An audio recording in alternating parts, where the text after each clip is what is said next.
Class start ചെയ്യുന്നതിന് മുന്നേ ഒരു കാര്യം, നമ്മുടെ അൺഅക്കാഡമിയിൽ CMA ഫൗണ്ടേഷൻ പഠിക്കുന്ന കുട്ടികൾക്ക് വേണ്ടിയിട്ട് ഒരു ടെസ്റ്റ് സീരീസ് കണ്ടക്ട് ചെയ്യുന്നു. അപ്പോൾ CMA ഫൗണ്ടേഷൻ പഠിക്കുന്ന നിങ്ങളുടെ ഏതെങ്കിലും അനിയന്മാരോ ജൂനിയറോ ആരെങ്കിലും ഒക്കെ ഉണ്ടെങ്കിൽ അവർക്ക് ഇത് ഷെയർ ചെയ്ത് കൊടുക്കുക. ഒരു mega revision free test series ആണ് ഇത്. അതായത് CMA ഫൗണ്ടേഷൻ നമ്മുടെ ഈ ജൂൺ അറ്റംപ്റ്റിന് വേണ്ടിയിട്ടുള്ള കുട്ടികൾക്ക് വേണ്ടിയിട്ട്. അതായത് ഞാൻ പറഞ്ഞുതരാം, എല്ലാ ദിവസവും അല്ല 15, 17, 19, 21 ഈ തീയതികളിൽ, അത് ഓരോ ദിവസം ഇടവിട്ട് 15, 17, 19, 21 എന്ന് പറയുന്ന ഈ 4 തീയതികളിൽ CMA ഫൗണ്ടേഷൻ്റെ ഓരോ സബ്ജക്റ്റുകൾ, ആദ്യമേ എക്കണോമിക്സ്, അതിനുശേഷം അക്കൗണ്ടൻസി, പിന്നെ ലോ, അതിനുശേഷം മാത്സ്, ഇങ്ങനെ 4 സബ്ജക്റ്റുകൾ ഉണ്ടാവും. ഈ സബ്ജക്റ്റുകളുടെ 30 മിനിറ്റ് ടൈമിൽ ഒരു 20 MCQs ഉണ്ടാവും. നിങ്ങൾക്ക് എന്ത് ചെയ്യാം, ഫാസ്റ്റ് ആയിട്ട് MCQs സോൾവ് ചെയ്തിട്ട് അതിന് ടിക്കിടാം. അത് പ്രോപ്പറായിട്ട് അൺഅക്കാഡമിയിൽ കിട്ടില്ല ഒരു പ്ലാറ്റ്ഫോം, അതിന് വേണ്ടിയിട്ടുള്ള ഇൻഫ്രാസ്ട്രക്ചറും കാര്യങ്ങളും എല്ലാം ഉണ്ട്. നിങ്ങൾ ജസ്റ്റ് ടിക്ക് ചെയ്ത് കൊടുത്താൽ മാത്രം മതി, സെലക്ട് ചെയ്ത് കൊടുത്താൽ മാത്രം മതി. 30 മിനിറ്റ് ഉണ്ട്. ഇതിൽ ഏറ്റവും കുറഞ്ഞ ടൈമിൽ ഏറ്റവും കൂടുതൽ മാർക്ക് സ്കോർ ചെയ്യുന്ന ആൾക്ക് സമ്മാനമുണ്ട്. സമ്മാനം എന്ന് പറഞ്ഞാൽ 1000 രൂപയുടെ ആമസോൺ ഗിഫ്റ്റ് വൗച്ചറാണ്. അപ്പോൾ നിങ്ങൾക്ക് ആമസോണിൻ്റെ ഗിഫ്റ്റ് വൗച്ചർ ഏത് പ്രോഡക്റ്റ് മേടിക്കുന്ന സമയത്ത് റിഡീം ചെയ്യാം. അപ്പോൾ പഠിക്കാം, പഠിത്തത്തെ വളരെ ഫണ്ണായിട്ട് കാണാം. ഈ ഒരു കോൺടെസ്റ്റിൽ നിങ്ങൾ പാർട്ടിസിപ്പേറ്റ് ചെയ്യുക. നിങ്ങൾ പഠിക്കുന്ന കാര്യം തന്നെയാണ്, എക്സ്ട്രാ എഫേർട്ട് ഒന്നും ഇടണ്ട.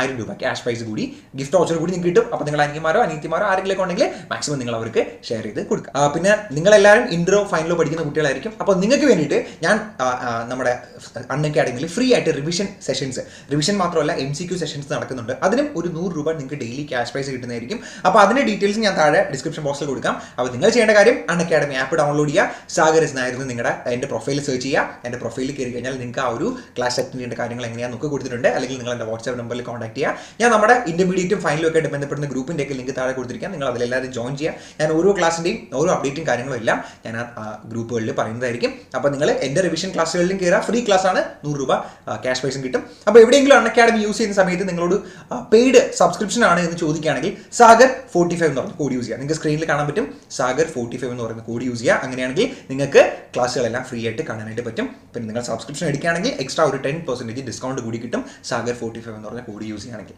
ഓക്കെ, അപ്പോൾ ഇനി നമുക്ക് നേരെ നമ്മുടെ ക്ലാസ്സിലേക്ക് പോകാം. Hi all, myself I'm Sagar Sindhu. So now we are moving on to our next topic of discussion, that is study note number 3, valuation under customs. So we can move on to the contents. So നമ്മൾ കസ്റ്റംസിൽ എങ്ങനെയാണ് value ചെയ്യുന്നത്? ഓരോ ട്രാൻസാക്ഷനെയും, ഓരോ ഇമ്പോർട്ടിനെയും, ഓരോ എക്സ്പോർട്ടിനെയും നമ്മൾ duty ചെയ്യാനുള്ള value കണ്ടുപിടിക്കണം. Accessible വാല്യൂയിലാണ് നമ്മൾ ഡ്യൂട്ടി കണ്ടുപിടിക്കുന്നതെന്ന് പറഞ്ഞു. സോ ഈ അസസബിൾ വാല്യൂ, ആ വാല്യൂ നമ്മളെങ്ങനെ കണ്ടുപിടിക്കും, അതാണ് നമ്മളിവിടെ ഡിസ്കസ് ചെയ്യാൻ പോകുന്നത്. So that is valuation of import or exported goods under customs. അപ്പം ഈ ഇമ്പോർട്ടഡ് അല്ലെങ്കിൽ എക്സ്പോർട്ടഡ് ഗുഡ്സിന്റെ വാല്യൂ നമ്മളെങ്ങനെ കണ്ടുപിടിക്കും, അതാണ് നമ്മളിവിടെ ഡിസ്കസ് ചെയ്യാൻ പോകുന്നത്. So the valuation is dealt in section 14 of customs act. So as per section 14 of Customs Act, there are 2 types of value. ഒന്ന് transaction value and the next one is tariff value. അപ്പം ഈ 2 വാല്യൂസിലാണ് നമ്മളെപ്പോഴും ഒരു import അല്ലെങ്കിൽ export of ഗുഡ്സിനെ value ചെയ്യുന്നത്. ഒന്നെങ്കിൽ transaction വാല്യൂലായിരിക്കും, അല്ലെങ്കിൽ താരിഫ് വാല്യൂലായിരിക്കും. So section 14 subsection 1 is dealing with transaction value and we will discuss about it in detail. So the second one is tariff value. Section 14 subsection 2 is dealing with tariff value. Tariff value എന്ന് പറഞ്ഞു കഴിഞ്ഞാൽ ഈ transaction value നമ്മൾ market value അല്ലെങ്കിൽ comparable value ഒക്കെ നമ്മളായിട്ട് determine ചെയ്യുന്ന values ആണ് transaction value. And in case of tariff value, the value will be decided by the government. Government ഒരു വാല്യൂ സ്പെസിഫൈ ചെയ്യും, ആ വാല്യൂ ആയിരിക്കും നമ്മൾ എടുക്കുന്നത്. അതിനെയാണ് നമ്മൾ താരിഫ് വാല്യൂ എന്ന് പറയുന്നത്. സോ ഗവൺമെന്റ് ഒരു വാല്യൂ ഡിസൈഡ് ചെയ്തിട്ട് ഇന്ന ഗുഡ്സ് ആണ്, ദിസ് ഇസ് ദ വാല്യൂ എന്ന് പറഞ്ഞ് ഗവൺമെന്റ് സ്പെസിഫൈ ചെയ്യും. ആ കേസിൽ ആ വാല്യൂസിനെയാണ് നമ്മൾ താരിഫ് വാല്യൂ എന്ന് പറയുന്നത്. So there are some commodities for which the government has already decided the value. അങ്ങനെയുള്ള ഗുഡ്സിന്റെ കേസാണ് സെക്ഷൻ 14 സബ്സെക്ഷൻ 2 സ്പെസിഫൈ ചെയ്യുന്നത്. So the items are crude oil, crude palm oil, crude soybean oil, brass scraps, poppy seeds. ഈ ഐറ്റംസിനൊക്കെ government already value determine ചെയ്തിട്ടുണ്ട്. ആ കേസിൽ നമ്മൾ ആ ഗവൺമെന്റ് ഡിറ്റർമൈൻ ചെയ്ത വാല്യൂ ആയിരിക്കും വാല്യുവേഷൻ പർപ്പസിന് വേണ്ടി എടുക്കുന്നത്.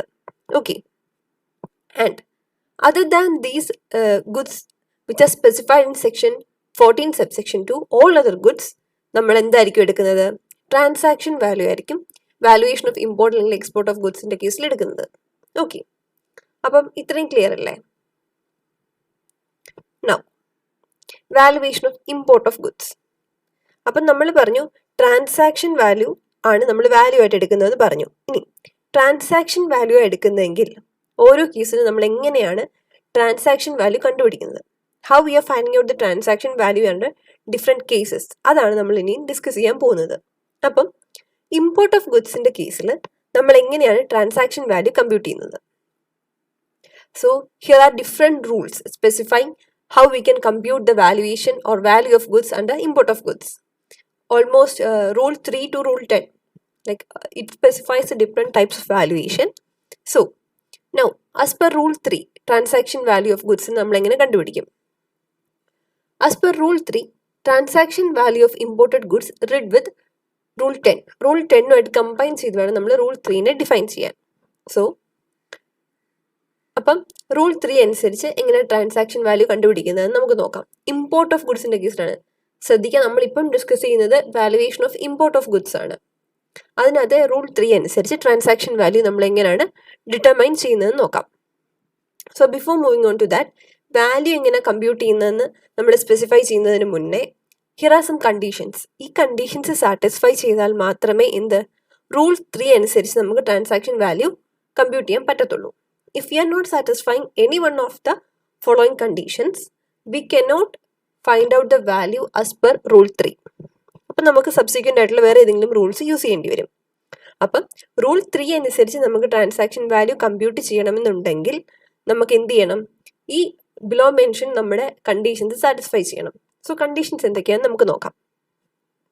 The first condition is that seller should not have any control on the imported goods. അതായത് വൺസ് ഈ ഗുഡ്സ് സെല്ല് ചെയ്തു, നമ്മൾ ഇമ്പോർട്ട് ചെയ്യാന്ന് പറഞ്ഞാൽ നമ്മൾ ഫോറിൻ കൺട്രിയിൽ നിന്ന് ഗുഡ്സ് ഇന്ത്യയിലേക്ക് ഇമ്പോർട്ട് ചെയ്തു. അപ്പം നമുക്ക് ആരാണോ ഗുഡ്സ് സെല്ല് ചെയ്തത്, ആ പേഴ്സണ് ആഫ്റ്റർ ദ സെയിൽ, അതായത് വൺസ് ഗുഡ്സ് ഇമ്പോർട്ട് ചെയ്ത് കഴിഞ്ഞാൽ ആ ഗുഡ്സിൽ ആ സെല്ലർക്ക് ഒരു രീതിയിലുള്ള കൺട്രോളും ഉണ്ടാവരുത്.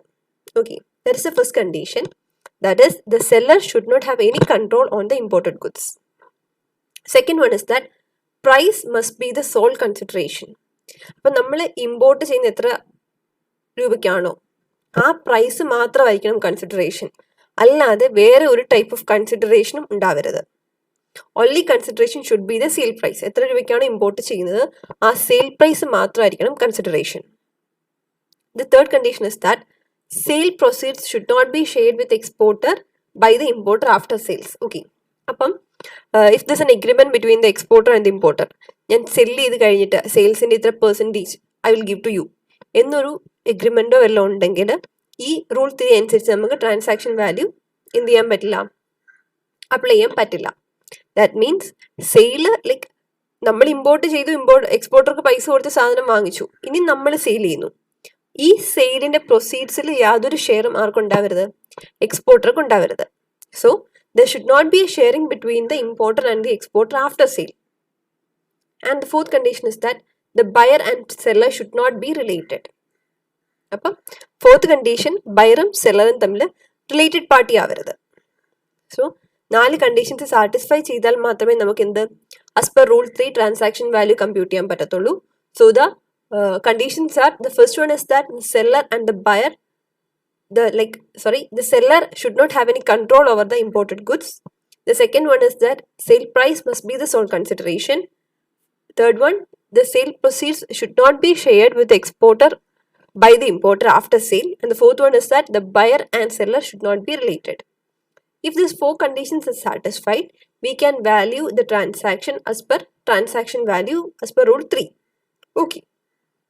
ഇനി റൂൾ 3 അനുസരിച്ച് എങ്ങനെയാണ് വാല്യൂ കമ്പ്യൂട്ട് ചെയ്യുന്നത് നോക്കാം. നമ്മൾ നേരത്തെ ഓൾറെഡി നമ്മൾ പറഞ്ഞു ഇമ്പോർട്ടിന്റെ എക്സ്പോർട്ടിന്റെ കേസിൽ FOB, CO, CIF ഒക്കെയാണ് നമ്മൾ വാല്യൂ ആയിട്ട് എടുക്കുന്നതെന്ന് പറഞ്ഞു. ആ സെയിം കോൺസെപ്റ്റ് തന്നെയാണ് ട്രാൻസാക്ഷൻ വാല്യൂ. ചില സ്മോൾ അഡ്ജസ്റ്റ്മെന്റ്സ്, ചെറിയ അഡ്ജസ്റ്റ്മെന്റ്സ് ചെറുതായിട്ടുണ്ടെന്നേ ഉള്ളൂ. ബാക്കിയെല്ലാം എവറിത്തിങ് ഇസ് സെയിം. ലൈക്ക് നമ്മൾ FOB എന്താന്ന് നമ്മൾ പറഞ്ഞിരുന്നത്, same FOB, market price, value of the material. നമ്മൾ ഒരു എക്സ്പോർട്ടറെ സംബന്ധിച്ച് എന്താണോ എക്സ്പോർട്ടറുടെ വാല്യൂ, റോ മെറ്റീരിയൽസും ബാക്കിയുള്ള ഗുഡ്സ് എല്ലാം കൂടെ നമുക്ക് എത്ര രൂപയാവുന്നു at the ex factory price, അതായത് എക്സ്പോർട്ടറുടെ ഫാക്ടറിയിൽ നിന്ന് ഗുഡ്സ് ഉണ്ടാക്കി വിൽക്കുന്ന റേറ്റ്, അതാണ് വാല്യൂ ഓഫ് മെറ്റീരിയൽ. പ്ലസ് അതിന് എന്താണ് പോർട്ട് വരെ കൊണ്ടുവരുന്ന വരെയുള്ള ഷിപ്പിംഗ്, ക്യാരേജ്, ഫ്രൈറ്റ് ചാർജസ്, പിന്നെ ഷിപ്പിലേക്ക് ലോഡ് ചെയ്യുന്നതിന്റെ ചാർജ്. ഇത് മൂന്നോട് ചേരുന്നതാണ് FOB എന്ന് നമ്മൾ ഓൾറെഡി പഠിച്ചു. ഓക്കെ, ഇത് നോർമൽ FOB. ഇനി ആസ് പെർ റൂൾ 10 പറയുന്നത് താഴെ കുറച്ച് ഐറ്റംസ് സ്പെസിഫൈ ചെയ്യും. ഈ പറയുന്ന ഐറ്റംസിൽ ഏതെങ്കിലും നമ്മൾ ഈ FOBക്കകത്ത് ഇൻക്ലൂഡ് ചെയ്തിട്ടില്ല എന്നുണ്ടെങ്കിൽ ഇവിടെ ആഡ് ബാക്ക് ചെയ്യും. അത്രേ ഉള്ളൂ. ഓക്കെ, ഈ FOBയുടെ കൂടെ നമ്മൾ എന്ത് ചെയ്യും? FOB ആസ് പെർ കസ്റ്റംസ് കിട്ടാൻ വേണ്ടി ഈ ഐറ്റംസിൽ ഏതെങ്കിലും ഇൻക്ലൂഡ് ചെയ്യണമെങ്കിൽ അത് ഇൻക്ലൂഡ് ചെയ്യും. സോ FOB അതിൻ്റെ കൂടെ ആഡ് ചെയ്യേണ്ടത് ഈ പറഞ്ഞ 3 കാര്യങ്ങളിലുള്ളിൽ ഇത് വന്നിട്ടില്ല എന്നുണ്ടെങ്കിൽ മാത്രം നമ്മൾ എന്ത് ചെയ്താൽ മതി? ആഡ് ചെയ്താൽ മതി. Okay, and first one is commission or brokerage except buying commission. അപ്പൊ ശ്രദ്ധിക്കേണ്ട കാര്യം, നമ്മൾ ഓൾറെഡി FOB കണ്ടുപിടിക്കുമ്പം കമ്മീഷനോ ബ്രോക്കറേജോ എടുത്തിട്ടില്ല എന്നുണ്ടെങ്കിൽ നമ്മൾ എന്ത് ചെയ്യണം? ഇവിടെ അതിനെ FOBയുടെ കൂടെ ആഡ് ബാക്ക് ചെയ്യണം. ആൻഡ് എന്ത് ബൈയിങ് കമ്മീഷൻ ആഡ് ബാക്ക് ചെയ്യരുത്. Except buying commission. Buying commission നമുക്ക് എന്ത് ചെയ്യാൻ പറ്റില്ല? ആഡ് ബാക്ക് ചെയ്യാൻ പറ്റില്ല. സോ എക്സെപ്റ്റ് ബൈയിങ് കമ്മീഷൻ, വേറെ ഏതെങ്കിലും കമ്മീഷനോ ബ്രോക്കറേജോ ഉണ്ടെങ്കിൽ അതെന്ത് ചെയ്യണം? നമ്മൾ ആഡ് ബാക്ക് ചെയ്യണം. ഓക്കെ, ഇനി പാക്കിംഗ് കോസ്റ്റ്. ഈ FOB, ഈ പറഞ്ഞ FOBയിൽ ഈ പാക്കിംഗ് കോസ്റ്റ് ഇൻക്ലൂഡ് ചെയ്തിട്ടില്ലെങ്കിൽ നമ്മൾ എന്ത് ചെയ്യണം? അത് ആഡ് ചെയ്യണം. Except cost of durable or returnable package. അപ്പം നമ്മുടെ നോർമൽ പാക്കേജ് കോസ്റ്റ് മാത്രം ആഡ് ചെയ്താൽ മതി. നമുക്ക് റിട്ടേണബിൾ ആയിട്ടുള്ള പാക്കേജുകൾ ഉണ്ടല്ലോ. ഇപ്പൊ ഫോർ എക്സാമ്പിൾ നമുക്ക് വലിയ ക്യാൻസിലൊക്കെ വരുന്നത് നമുക്ക് ആ ക്യാൻ റിട്ടേൺ ചെയ്യാൻ പറ്റും. അങ്ങനത്തെ റിട്ടേണബിൾ ആയിട്ടുള്ള പാക്കേജസ് ആണെങ്കിൽ അതിന്റെ വാല്യൂ എക്സെപ്റ്റ് ചെയ്തിട്ട് ബാക്കിയുള്ള പാക്കേജിങ് കോസ്റ്റുകൾ എന്ത് ചെയ്യാം? ഈ FOBയുടെ കൂടെ ആഡ് ബാക്ക് ചെയ്യാം. ഇനി cost of engineering, development and plan or sketches. നമ്മൾ ഈ ഒരു പ്രൊഡക്റ്റിന് വേണ്ടി നമ്മൾ എന്തെങ്കിലും എഞ്ചിനീയറിംഗ് അല്ലെങ്കിൽ ഡെവലപ്മെന്റ് വർക്ക്സ് ചെയ്തിട്ടുണ്ട്, അതിന് ഇൻകറായ കോസ്റ്റ് എന്ത് ചെയ്യണം? ആഡ് ബാക്ക് ചെയ്യണം. പക്ഷേ ശ്രദ്ധിക്കേണ്ട കാര്യം എന്താണ്? അത് ഔട്ട്സൈഡ് ഇന്ത്യ ആയിരിക്കണം. ഇന്ത്യക്കുള്ളിൽ അണ്ടർടേക്ക് ചെയ്ത കോസ്റ്റ് ആയിരിക്കരുത്. ഔട്ട്സൈഡ് ഇന്ത്യ അണ്ടർടേക്ക് ചെയ്ത കോസ്റ്റ് ആണെങ്കിൽ എന്ത് ചെയ്യുക? അതും ആഡ് ബാക്ക് ചെയ്യുക. Okay, next one royalties and licence fee. നമ്മളൊരു പ്രൊഡക്റ്റ് ഉണ്ടാക്കി ആ പ്രൊഡക്റ്റ് യൂസ് ചെയ്യുന്ന എന്തെങ്കിലും റോയാലിറ്റീസോ അല്ലെങ്കിൽ ലൈസൻസ് ഫീയോ എല്ലാം ഉണ്ടെങ്കിൽ അതും എന്ത് ചെയ്യുക? ആഡ് ബാക്ക് ചെയ്യുക. Now the last one, the value of material supplied by the buyer free of cost. അപ്പം ബയർ ഈ സപ്ലയർക്ക് ഫ്രീ ഓഫ് കോസ്റ്റ് ആയിട്ട് മെറ്റീരിയൽസ് സപ്ലൈ ചെയ്തിട്ടുണ്ടെങ്കിൽ എന്ത് ചെയ്യുക? അതിന്റെ വാല്യൂയും കൂടെ നമ്മൾ എന്ത് ചെയ്യണം? ആഡ് ബാക്ക് ചെയ്യണം. ഓക്കെ, അപ്പം നമ്മൾ നോർമൽ രീതിയിൽ കണ്ടുപിടിക്കുന്ന FOBയുടെ കൂടെ മേളിൽ ആഡ് ചെയ്തിട്ടില്ലെങ്കിൽ എന്ത്? കമ്മീഷനും പാക്കേജിങ് കോസ്റ്റും എഞ്ചിനീയറിംഗ് കോസ്റ്റും റോയൽറ്റി ആൻഡ് ഫീസും ഫ്രീ ഓഫ് കോസ്റ്റിൽ ബയർ സപ്ലൈ ചെയ്തിരിക്കുന്ന വാല്യൂ ഓഫ് മെറ്റീരിയലൂടെ ആഡ് ചെയ്യാം. അപ്പം നമുക്ക് കിട്ടുന്നതാണ് എന്ത്? FOB as per customs. അപ്പം നമുക്ക് FOB ആസ് പെർ കസ്റ്റംസ് കിട്ടും. ഓക്കെ, ഇത്രയും ക്ലിയർ ആയല്ലോ. നോർമൽ FOBയുടെ കൂടെ ഈ ഐറ്റംസ് ആഡ് ചെയ്യുമ്പോൾ നമുക്ക് FOB ആസ് പെർ കസ്റ്റംസ് കിട്ടും. ഇനി FOB ആസ് പെർ കസ്റ്റംസ് കിട്ടിക്കഴിഞ്ഞാൽ നമ്മൾ സാധാരണ ഇതിൽ FOBയുടെ കൂടെ എന്താണ്? ഫ്രൈറ്റും ഇൻഷുറൻസും ആഡ് ചെയ്യുമ്പോൾ നമുക്ക് എന്ത് കിട്ടും? CIF വാല്യൂ കിട്ടുമല്ലോ. ഇവിടെ ചെറിയ ചേഞ്ചസ് ഉണ്ട്. കോസ്റ്റ് ഓഫ് ഫ്രൈറ്റ് ആഡ് ചെയ്യണം. കോസ്റ്റ് ഓഫ് ഫ്രൈറ്റ് ക്വസ്റ്റ്യനിൽ ഒന്നും പറയുന്നില്ല എന്നുണ്ടെങ്കിലും എന്ത് ചെയ്യണം? 20% ഓഫ് FOB നമ്മൾ എന്ത് ചെയ്യണം? കോസ്റ്റ് ഓഫ് ഫ്രൈറ്റ് ആയിട്ട് ആഡ് ചെയ്യണം. ഓക്കെ, അപ്പം ക്വസ്റ്റ്യനിൽ ഒന്നും പറഞ്ഞിട്ടില്ല എന്നുണ്ടെങ്കിൽ പോലും എന്ത് ചെയ്യണം? At the rate of 20% of FOB add ചെയ്യണം. ക്വസ്റ്റ്യനിൽ പറഞ്ഞിട്ടുണ്ടെങ്കിൽ അതെങ്ങനെ ചെയ്യണം എന്നുള്ളത് നമുക്ക് താഴെ നോക്കാം. ഒന്നും പറഞ്ഞിട്ടില്ലെങ്കിലും എന്ത് ചെയ്യണം? Cost of freight at the rate of 20% of FOB എടുക്കണം. ആൻഡ് ഇൻഷുറൻസ് ആണെങ്കിലും ക്വസ്റ്റ്യനിൽ ഒന്നും പറഞ്ഞിട്ടില്ലെങ്കിലും എന്ത് ചെയ്യണം? FOB at the rate of 1.125% of എടുക്കണം. ഓക്കെ, അപ്പം FOB ആസ് പെർ കസ്റ്റംസിന്റെ കൂടെ ക്വസ്റ്റ്യനിൽ സ്പെസിഫൈ ചെയ്താലും ഇല്ലെങ്കിലും എന്തെടുക്കണം? കോസ്റ്റ് ഓഫ് ഫ്രൈറ്റും ഇൻഷുറൻസും എടുക്കണം. ആൻഡ് അതിന്റെ വാല്യൂസ് ഒന്നും സ്പെസിഫൈ ചെയ്യുന്നില്ല എന്നുണ്ടെങ്കിൽ കോസ്റ്റ് ഓഫ് ഫ്രൈറ്റ് FOBയുടെ 20%ഉം ഇൻഷുറൻസ് FOBയുടെ 1.125% ആയിരിക്കും. ഓക്കെ, ഇനി ഇതിന്റെ കൂടെ 2 ഐറ്റംസ് കൂടെ ആഡ് ചെയ്യണം. എന്ത്? CIF വാല്യൂ കിട്ടാൻ. ആ 2 ഐറ്റംസ് എന്തൊക്കെയാന്ന് വെച്ച് കഴിഞ്ഞാൽ, ഒന്ന് ship demurrage charges on chartered vessels. അപ്പം ഷിപ്പ് ഡെമറേജ് ചാർജസ് അത് വെസലിൽ വരുന്ന ഷിപ്പ് ഡെമറേജ് ചാർജസ്, ചാർട്ടേഡ് വെസൽസിൽ മാത്രം വരുന്ന ഷിപ്പ് ഡെമറേജ് ചാർജസ് എടുക്കാവുള്ളൂ. And lighterage or bargage charges, lighterage അല്ലെങ്കിൽ ബാർഗേജ് ചാർജസ് എന്ന് പറയുന്ന ചാർജസും നമുക്ക് എന്ത് ചെയ്യണം? അതും എടുക്കാം. അപ്പം ഈ FOBയുടെ കൂടെ ഈ 4 ഐറ്റംസ് ആഡ് ചെയ്ത് കഴിയുമ്പോൾ നമുക്ക് കിട്ടുന്നതാണ് CIF വാല്യൂ. ഓർ അതിനെയാണ് നമ്മൾ എന്ത് വിളിക്കുന്നത്? Accessible value. ഓക്കെ, അപ്പം ഇങ്ങനെയാണ് നമ്മൾ എന്ത് ചെയ്യുന്നത്? ആസ് പെർ റൂൾ 3 നമ്മൾ എന്ത് ചെയ്യുന്നത്? ട്രാൻസാക്ഷൻ വാല്യൂ കണ്ടുപിടിക്കുന്നത്. നോർമൽ FOBയുടെ കൂടെ നമ്മൾ ഈ FOBക്ക് അത് ഇൻക്ലൂഡ് ചെയ്തിട്ടില്ല എങ്കിൽ ഈ പറഞ്ഞ 6 ഐറ്റംസ് ആഡ് ചെയ്യുക. അപ്പം നമുക്ക് FOB ആസ് പെർ കസ്റ്റംസ് കിട്ടും.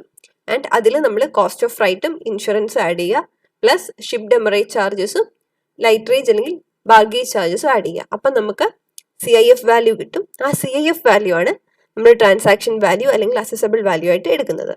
Okay, I hope it's clear for you. Clear ആയോ? അങ്ങനെയാണ് നമുക്ക് ഒരു എക്സാമ്പിൾ നോക്കാം. ഓക്കെ, ഈ എക്സാമ്പിൾ നോക്കിക്കഴിയുമ്പോൾ നമുക്ക് ഈ കോൺസെപ്റ്റ് കുറച്ചുകൂടെ ക്ലിയർ ആവും. So here comes the example. Compute the assessable value and customs duty payable from the following information. Okay, FOB value of the machine 8,000 UK pounds. Freight paid. Okay, before moving to this example, we'll discuss one more topic and we'll come back to this example. We'll discuss a small topic and we'll come back to that example. Okay, this one more small topic. After discussing these two topics, we will go to that example. Okay, നമ്മൾ പറഞ്ഞു ഇവിടെ freight charges പറഞ്ഞു. ഒന്നും തന്നിട്ടില്ലെങ്കിൽ at the rate of 20% എടുക്കാമെന്ന് പറഞ്ഞു. നമുക്ക് ക്വസ്റ്റ്യനിൽ freight charge, actual freight charge തന്നിട്ടുണ്ടെങ്കിൽ നമുക്ക് എന്ത് ചെയ്യണം? അപ്പം നമുക്ക് ഫ്രൈറ്റിനെ രണ്ടായിട്ട് ക്ലാസിഫൈ ചെയ്യാം. എയർ ഫ്രൈറ്റും സീ ഫ്രൈറ്റും. ഈ രണ്ട് ഫ്രൈറ്റ് ആയിട്ട് നമുക്ക് ക്ലാസിഫൈ ചെയ്യാം. ഓക്കെ, അപ്പം എയർ ഫ്രൈറ്റ് തന്നിട്ടുണ്ടെങ്കിൽ ക്വസ്റ്റ്യനിൽ എയർ ഫ്രൈറ്റിനില്ല, അപ്പം നമ്മുടെ ഇമ്പോർട്ട് വരുന്നത് ത്രൂ എയർ ആണെന്ന് വിചാരിക്കുക. അപ്പം സോ നമ്മൾ പ്ലെയിനിലാണ് നമ്മുടെ ഇമ്പോർട്ട് വരുന്നത്. ആ കേസിൽ നമ്മൾ എന്താണ് ഫ്രൈറ്റ് ആയിട്ട് എടുക്കേണ്ടത്? ആക്ച്വൽ ഫ്രൈറ്റ് ക്വസ്റ്റ്യനിൽ തന്നിട്ടുണ്ടെങ്കിൽ, ഒന്നും തന്നിട്ടില്ലെങ്കിൽ അറ്റ് ദ റേറ്റ് ഓഫ് 20% എടുത്താൽ മതി. ക്വസ്റ്റ്യനിൽ തന്നിട്ടുണ്ടെങ്കിൽ ആക്ച്വൽ ഫ്രൈറ്റ് ചാർജസ്, അതായത് ആക്ച്വലി ആ എയർ ഫ്രൈറ്റ് ആ ചാർജസ് ഓർ 20% ഓഫ് FOB, ഇതിലേതാണോ ലോവർ ലെസ് അതായിരിക്കും നമ്മൾ എന്ത് ചെയ്യുന്നത്? ഫ്രൈറ്റിന്റെ ചാർജ് ആയിട്ട് ആഡ് ചെയ്യുന്നത്. ഓക്കെ, അത് എയറിന്റെ കേസിലാണ്. എയർ ഫ്രൈറ്റിന്റെ കേസിൽ ആക്ച്വൽ ഫ്രൈറ്റ് ചാർജ് ക്വസ്റ്റ്യനിൽ തന്നിട്ടുണ്ടെങ്കിൽ actual freight charge or 20% of FOB whichever is lower ആയിരിക്കും നമ്മൾ എന്ത് ചെയ്യുന്നത്? ഫ്രൈറ്റ് ചാർജ് ആയിട്ട് ആഡ് ബാക്ക് ചെയ്യുന്നത്. And in case of sea ഫ്രൈറ്റിന്റെ കേസിൽ ആക്ച്വൽ വാല്യൂ തന്നിട്ടുണ്ടെങ്കിൽ ആ ആക്ച്വൽ പ്രൈസ് എടുക്കും, തന്നിട്ടില്ലെങ്കിൽ 20% ഓഫ് FOB എടുക്കും. സോ ഇവിടെ ലോവർ ഒന്നുമില്ല. ആക്ച്വൽ ക്വസ്റ്റ്യനിൽ തന്നിട്ടുണ്ടെങ്കിൽ ആക്ച്വൽ എടുക്കും, ആക്ച്വലി തന്നിട്ടില്ലെങ്കിൽ 20% ഓഫ് FOB എടുക്കും. ഓക്കെ, അപ്പോൾ എയർ ഫ്രൈറ്റിന്റെ കേസിൽ actual or 20% whichever is lower. See ഫ്രൈറ്റിന്റെ കേസിൽ ആക്ച്വൽ തന്നിട്ടുണ്ടെങ്കിൽ actual or else 20% of FOB. ഇനി ഈ ഫ്രൈറ്റ് പോലെ തന്നെ ഇൻഷുറൻസ് ചാർജസും ക്വസ്റ്റ്യനിൽ തന്നിട്ടുണ്ടെങ്കിൽ ആ തന്നിരിക്കുന്ന വാല്യൂ ആണ് ആഡ് ചെയ്യുന്നത്. തന്നിട്ടില്ല എങ്കിൽ 1.125% ഓഫ് FOB ആണ് ആഡ് ചെയ്യുന്നത്. ഓക്കെ, അപ്പൊ ക്ലിയർ അല്ലേ? ഇനി നമുക്ക് ആ പ്രോബ്ലം ക്വസ്റ്റ്യൻ ഡിസ്കസ് ചെയ്യാം. Okay, compute the accessible value and customs duty payable from the following information. FOB value of the machine 8,000 UK pound. Freight paid air, അപ്പം air freight ആണ് 2,500 UK pounds. Design and development charges paid in UK 500 UK pounds. Commission payable to local agents at the rate of 2% of FOB. Date of bill of entry, date of entry inward ഒക്കെ തന്നിട്ടുണ്ട്. അപ്പം നമുക്ക് ഇതെങ്ങനെ, ആദ്യം നമുക്ക് എന്ത് ചെയ്യണം? Accessible value കണ്ടുപിടിക്കണം. അപ്പം അസസബിൾ വാല്യൂവിൽ നമുക്ക് എന്തുണ്ട്? FOB വാല്യൂ തന്നിട്ടുണ്ട്. നോർമൽ FOB വാല്യൂ തന്നിട്ടുണ്ട്. എത്ര? 8,000 തന്നിട്ടുണ്ട്. സോ ആദ്യം നമ്മൾ എന്തെടുക്കും? നോർമൽ FOB വാല്യൂ 8,000 എടുക്കും. ഓക്കെ, ഇനി അത് നോർമൽ വാല്യൂ അതിൻ്റെ കൂടെ ആഡ് ചെയ്തിട്ടില്ലെങ്കിൽ, ആഡ് ചെയ്യണമെന്ന് നമ്മൾ കുറേ ഐറ്റംസ് പഠിച്ചായിരുന്നു. അതിലൊന്നാണ് കമ്മീഷൻ. ലൈക്ക് ഇത് ബൈയിങ് കമ്മീഷൻ അല്ല, നോർമൽ കമ്മീഷൻ ആണ്. ബൈയിങ് കമ്മീഷൻ ആണെങ്കിൽ ബൈയിങ് കമ്മീഷൻ എന്ന് പറയും. ഇത് കമ്മീഷൻ പേയബിൾ ആണ് 2% ഓഫ് FOB. അപ്പോൾ FOBയുടെ 2%, ദാറ്റ് ഇസ് 8,000 into 2%. അത് എത്രയാണ്? അതാണ് കമ്മീഷൻ. അത് നമ്മൾ എന്ത് ചെയ്യും? ആഡ് ബാക്ക് ചെയ്യും. Okay, and the next one is, അപ്പം നമ്മൾ ഇതെടുത്തു. Next one is design and development charges paid in UK. അപ്പം നമ്മൾ പറഞ്ഞു ഡിസൈൻ ആൻഡ് ഡെവലപ്മെന്റ് ചാർജസ് എടുക്കും എവിടെ, ഔട്ട്സൈഡ് ഇന്ത്യ ആണെങ്കിൽ. സോ അത് നമ്മൾ എന്ത് ചെയ്യണം, ആഡ് ബാക്ക് ചെയ്യണം. അതെത്രയാണ്, 500 UK pounds. സോ അത് 500 UK pounds.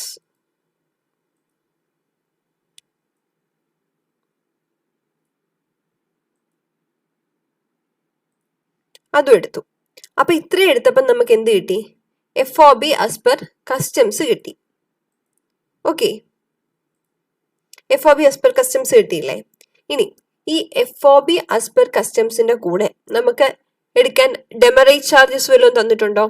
ഇല്ല.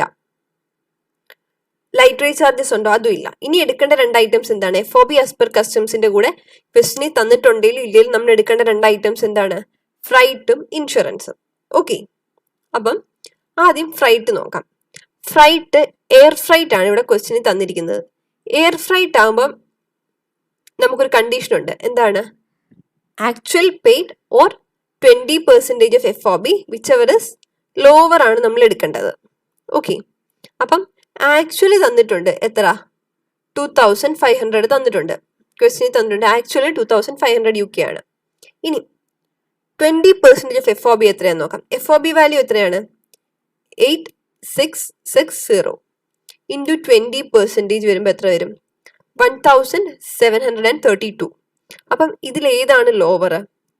2500 UK പൗണ്ട് ആണോ 1732 UK പൗണ്ട് ആണോ? Obviously 1732.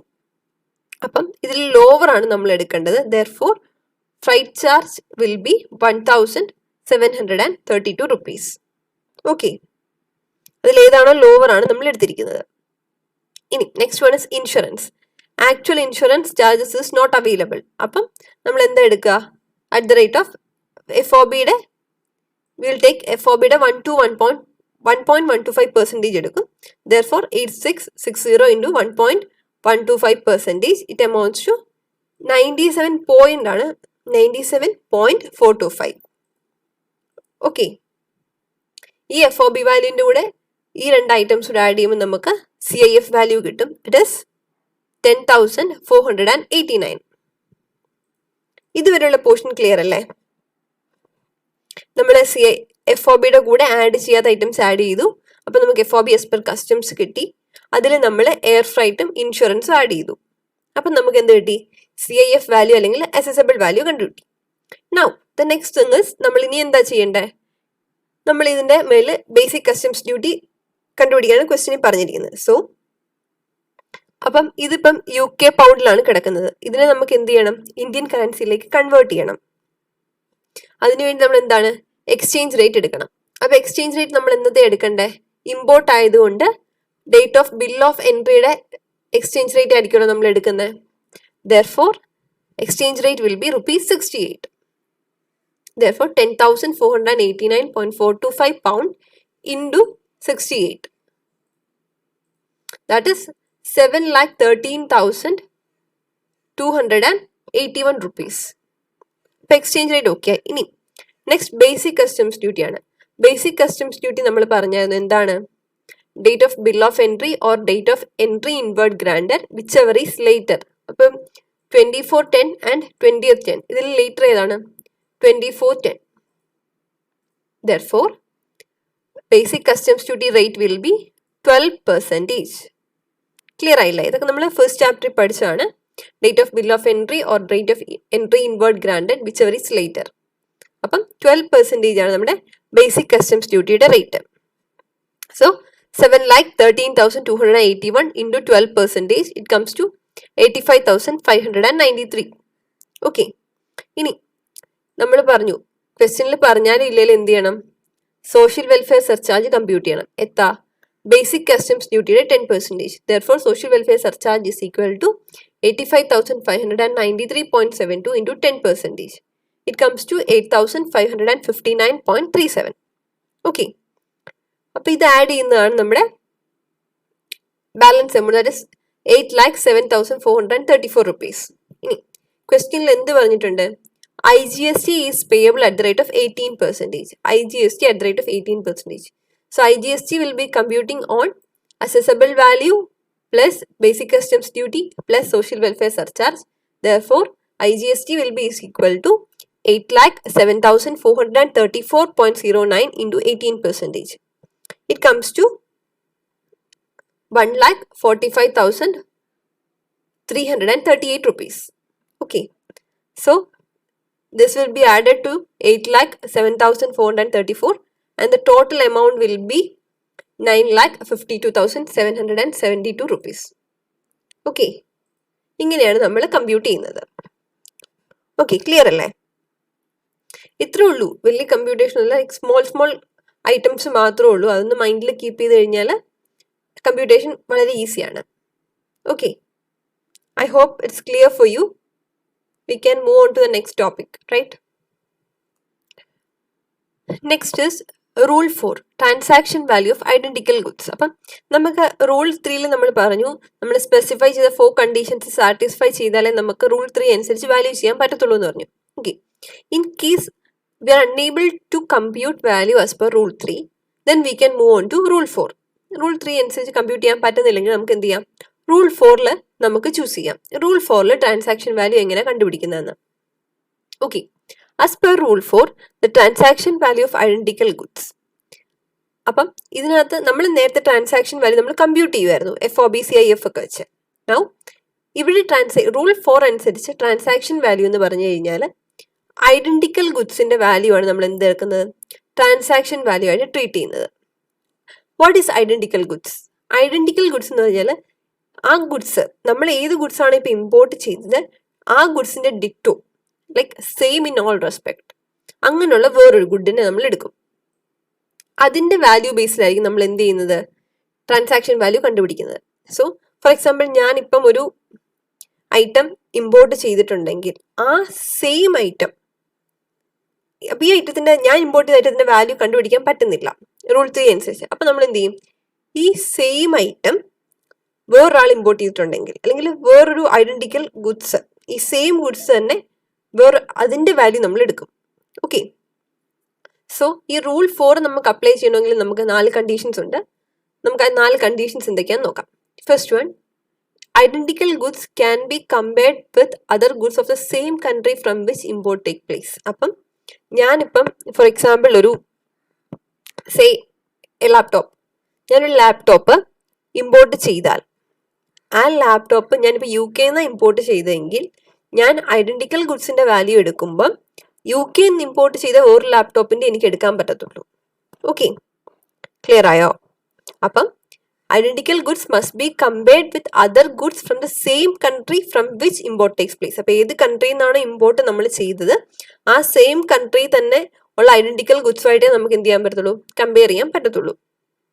Now the second one, these goods must be valued at a price which is produced by the same manufacturer. അപ്പം first one same country ആയിരിക്കണം, and second one same manufacture തന്നെ produce ചെയ്ത goods ആയിരിക്കണം. Same manufacture തന്നെ produce ചെയ്ത ഗുഡ്സിന്റെ price എന്ത് ചെയ്യാൻ പറ്റത്തുള്ളൂ? എടുക്കാൻ പറ്റത്തുള്ളൂ.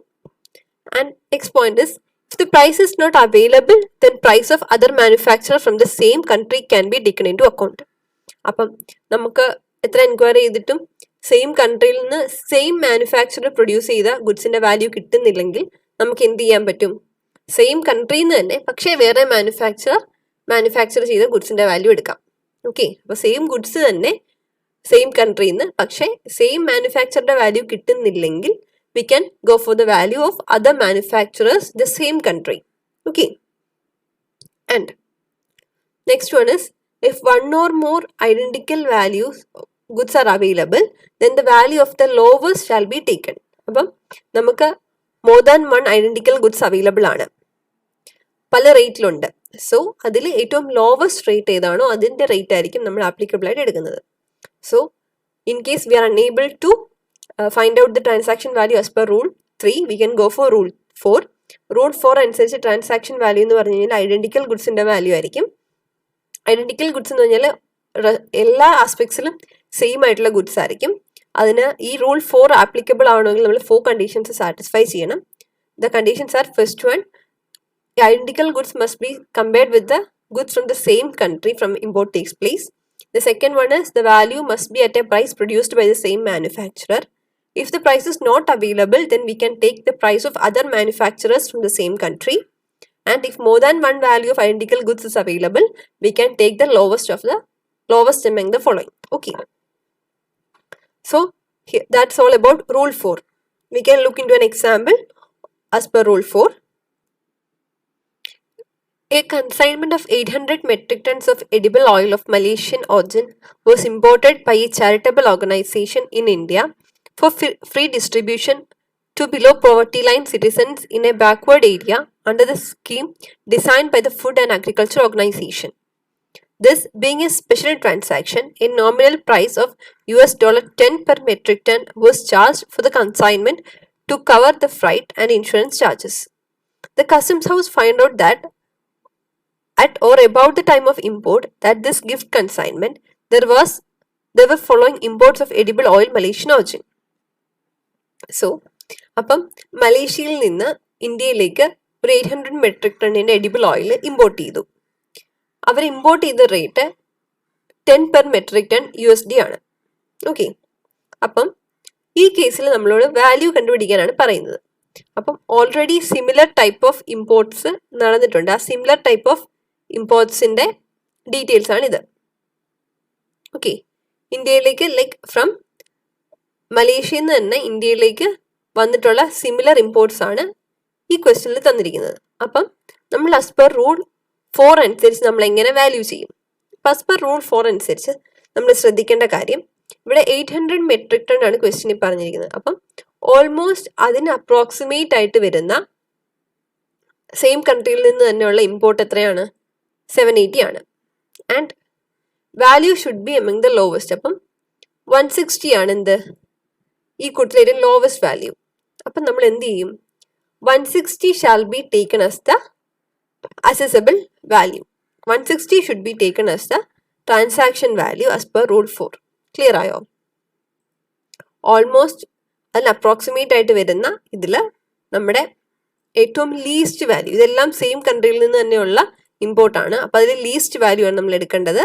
If more than 1 identical goods are available, then we should take the least value. Therefore, the least value is equal to 160. അപ്പം നമ്മൾ 160 ആണ് എടുക്കേണ്ടത്. ഓക്കെ, അപ്പം നമ്മുടെ അക്സസബിൾ വാല്യൂ എത്ര വരും? 800 into 160 into exchange rate 63. Therefore, our accessible value will be 800 into 160 into 63. Okay, clear ആയില്ല? അപ്പം ഈ വാല്യൂ, ഈ 160 ആണ് നമ്മൾ എടുക്കുന്നത് എന്നുള്ളതാണ് നമ്മളിവിടെ കണ്ടുപിടിക്കുന്നത് ക്വസ്റ്റിനകത്ത്. ഓക്കെ, അപ്പോൾ ഇതിൽ ഏതാണോ ലോവസ്റ്റ് വാല്യൂ അതാണ് നമ്മൾ എടുക്കുന്നത്. Therefore, the value will be 160. Now, we also have to compute the basic customs duty at the rate of 15%. അപ്പം accessible value is equal to 80,64,000. Now, the basic customs duty is equal to 80,64,000 into 15%. That will come to 12,09,600. And social welfare surcharge is applicable at the rate of 10%. That is 12,09,600 into 10%, 1,20,960. So total transaction value will be 13,30,560. So clear അല്ലേ? അപ്പോൾ ഈ ക്വസ്റ്റിനകത്ത് ഒരു കാര്യം മാത്രം ശ്രദ്ധിച്ചാൽ മതി. Identical goods ആയതുകൊണ്ട് എന്താണ് ഇതിൽ ഏറ്റവും ലോവസ്റ്റ് വാല്യൂ ഏതാണോ അതാണ് നമ്മൾ എടുക്കേണ്ടത്. And it's 160. Therefore, നമ്മൾ ട്രാൻസാക്ഷൻ വാല്യൂ ആയിട്ട് 160 ആണ് എടുത്തിരിക്കുന്നത്. Okay, I hope it's clear. Now, നമ്മൾ ഓൾറെഡി റൂൾ 3യും റൂൾ 4ഉം ഡിസ്കസ് ചെയ്തു. Now we are moving on to rule 5. Transaction value of similar goods. Okay, in case നമുക്ക് ഐഡന്റിക്കൽ ഗുഡ്സ് കിട്ടിയില്ല value compute ചെയ്യാൻ, that case then we can look forward for similar goods. അപ്പം ആ similar ഗുഡ്സിന്റെ value ആയിരിക്കും നമ്മൾ transaction value ആയിട്ട് consider ചെയ്യുന്നത്. ഇനി what is similar goods? Identical goods നമ്മൾ പറഞ്ഞു എല്ലാ ആസ്പെക്റ്റിലും സെയിം ഗുഡ്സ് ആയിരിക്കും. പക്ഷേ സിമിലർ ഗുഡ്സ് എന്ന് പറഞ്ഞു കഴിഞ്ഞാൽ ഓൾമോസ്റ്റ് ഒരു റിപ്ലിക്കയാണ്, ബട്ട് ഇറ്റ്സ് നോട്ട് 100% സിമിലർ. 100% ഇവർ തമ്മിലൊരു ക്യാരക്ടർ ഇതുണ്ടാവില്ല. ചെറിയ ചെറിയ ഡിഫറൻസസ് കാണും. അങ്ങനത്തെ ഗുഡ്സിനെയാണ് നമ്മൾ എന്ത് പറയുന്നത്, സിമിലർ ഗുഡ്സ് എന്ന് പറയുന്നത്. So these are goods not alike in all respects, having like characteristics and like components, materials which enable them to perform the same function and to be commercially interchangeably used. അപ്പം എല്ലാ ആസ്പെക്റ്റിലും goods ഒരുപോലെ ആയിരിക്കത്തില്ല, പക്ഷെ ഇവർ തമ്മിൽ ചില ചില കാര്യങ്ങൾ, ചില ക്യാരക്ടറിസ്റ്റിക്സിലും ചില കമ്പോണൻസിലും ഒക്കെ സിമിലാരിറ്റി കാണും. അപ്പം ഈ ഗുഡ്സിന് പകരം അത് യൂസ് ചെയ്താലും മതി. നമ്മൾ എന്താണോ ആ ഇൻറ്റൻറ്റഡ് ഗുഡ്സ് കൊണ്ട് യൂസ് ചെയ്യുന്ന ഫംഗ്ഷൻ അത് പെർഫോം ചെയ്യാൻ പറ്റുന്ന വേറൊരു ഗുഡ്സ്, ആൻഡ് ഇത് കൊമേഴ്ഷ്യലി ഇന്റർചേഞ്ചബിളി യൂസ്ഡ് ആയിരിക്കും. അങ്ങനത്തെ ഗുഡ്സിനെയാണ് നമ്മൾ എന്ത് പറയുന്നത്, സിമിലർ ഗുഡ്സ് എന്ന് പറയുന്നത്.